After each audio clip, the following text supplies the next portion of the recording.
Namaste, and thank you so much for joining me for this moon ritual demonstration as well as meditation. So now, before I get into it, to clarify, this first video is going to be compiled, but I'm also planning to separate them into the moon ritual itself and then the meditation for those of you that already have your moon rituals down packed. And the intention of this video is basically for me to share, step by step how I go ahead and harness the moon and harness the moon phases energy, whether it be the new moon or the full moon. Not to say that the other phases don't have, divine effects on our reality. However, for the sake of this video, we're just going to focus on new moon and full moon. So before I go ahead and just tell you what my moon ritual is, I like to go ahead and do like a little background as to why we connect with the moon and the ancient origins of it. So essentially, these powerful moon phases carry the divine feminine energy, which is also known as the yin energy. And this energy is closely related to the power of creation. Granted, the divine feminine has the ability to create life. It has the ability to create and nurture, new ideas to bring it forth into reality.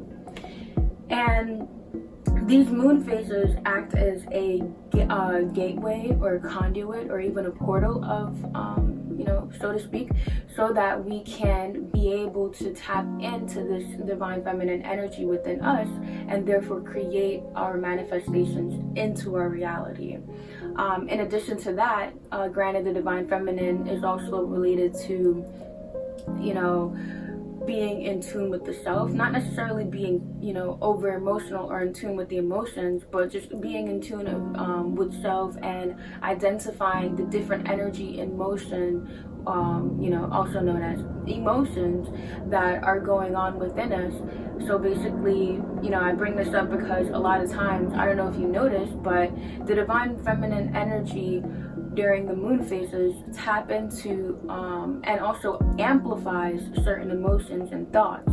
So if you're feeling sad and you haven't really been working, doing your shadow work, or you're feeling wounded and you haven't been doing shadow work, or whatever you're feeling closely related to the ego or the shadow, it's going to be amplified during this time because it's bringing the divine feminine energy is bringing forth your attention to what you need to let go of so that you can further grow into the divine human being that you are.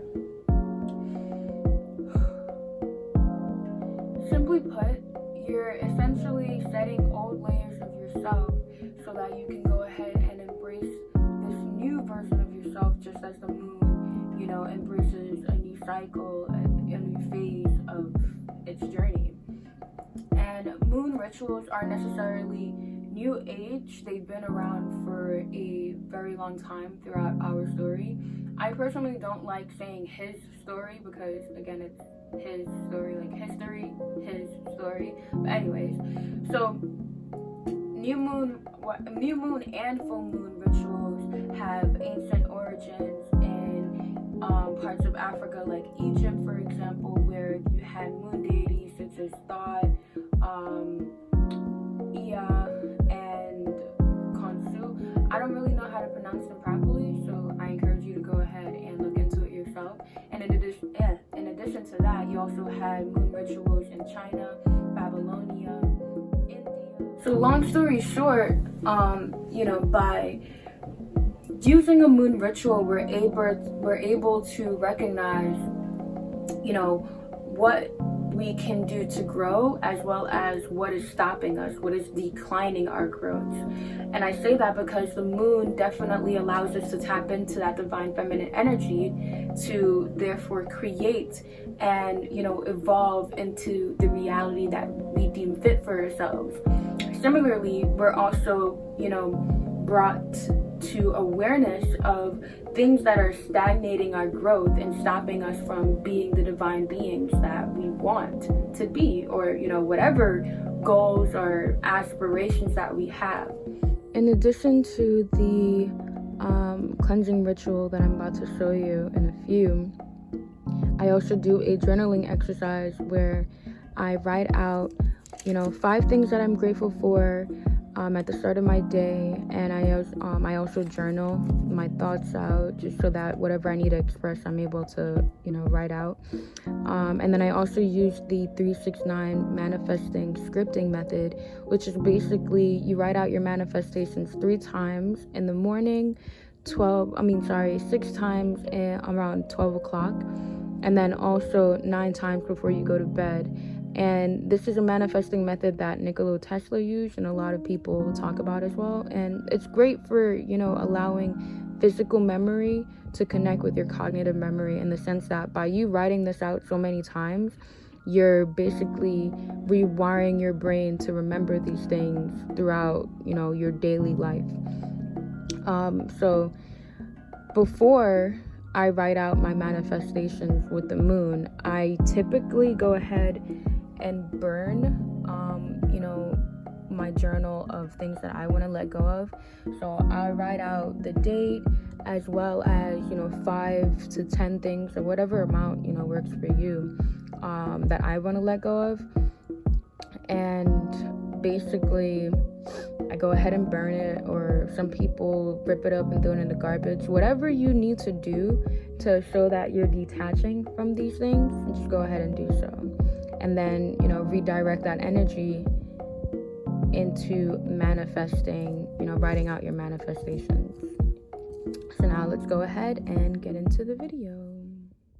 As you can see, I've gathered all my crystals, my stones, because I love, using them for their powerful healing properties, as well as their manifesting abilities.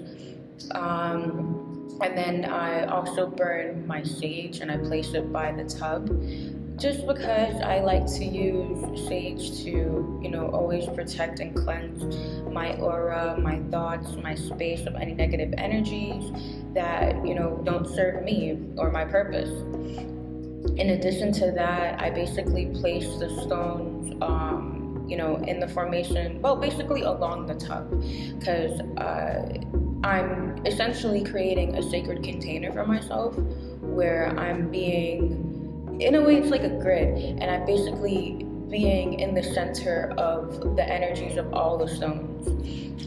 In addition to that, I also have a coconut shell that I'm using to be able to hold my sea salt that I got from Third Eye Products, which is a amazing esoteric, aka spiritual store in Long Island in New York. And essentially, you pour the salt inside the coconut shell and you allow it to soak in water.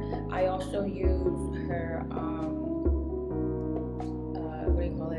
the money spell oil that she creates, and it has like a mixture of different essential oils, as well as like shredded money, and she also created spells over it to bless it and have the energy of money.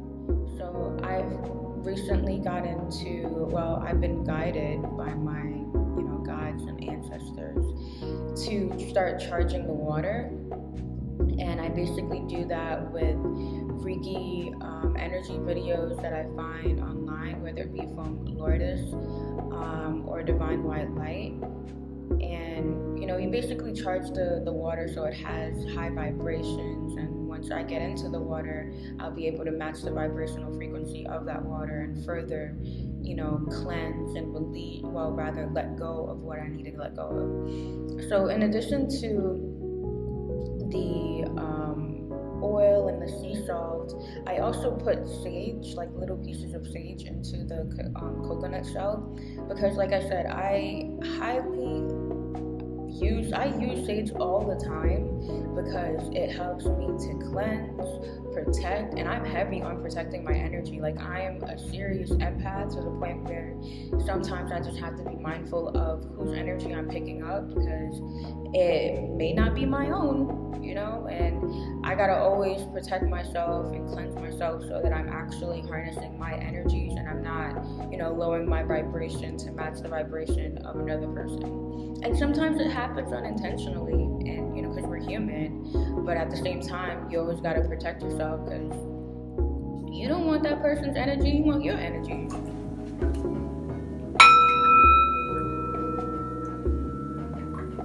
I highly recommend that you look into this stuff for yourself because, you know, it's your journey. You need to know this information for yourself. I'm not really going to tell you because it goes against the law of non-interference for me to just be like, hey, this is what you're supposed to do. I'd rather you figure it out for yourself and then come to the conclusion of whether or not this works for you or if it doesn't work for you.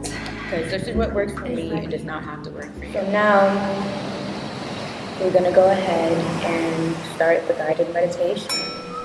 So I like for you to get into a comfortable position.